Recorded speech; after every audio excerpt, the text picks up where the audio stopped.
Today, Islamabad has witnessed a deeply tragic and heartbreaking incident. A fire broke out at PIMS Hospital, where at least 14 newborn babies lost their lives. The fire erupted in the nursery of Mother and Child Health Center, basically leaving the family devastated. But the question is this really the first time Islamabad has witnessed such a tragedy? Unfortunately, no. If we look back at the city's history, Islamabad has witnessed numerous fire incidents over the years, from the government buildings and markets to residential areas and Margla Hills. And if we specifically look at the period between 2018 to 2021 during the PTI government as well, several fire incidents were reported across the capital. Like on October 24, 2018, a fire was reported at the Press Information Department in 0. G7 area. On April 8, 2019, a fire broke out at the Prime Minister's office. Between June 4th and 10th, 2019, multiple fires were reported in Margla Hills. On June 10th, 2019, a fire at a residence in G93 left 4 people injured. Then on July 3rd, a fire was reported at G6 Appara Sunday Market, followed by another fire at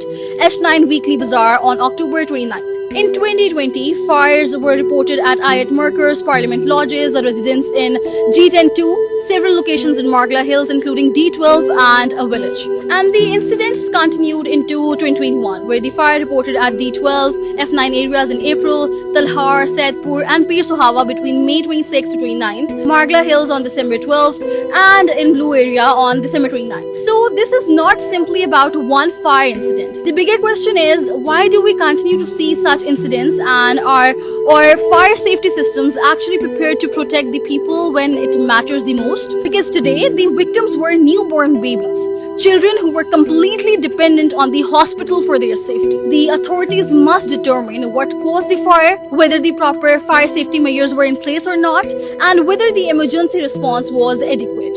Because an investigation after lives are lost can never bring those lives back.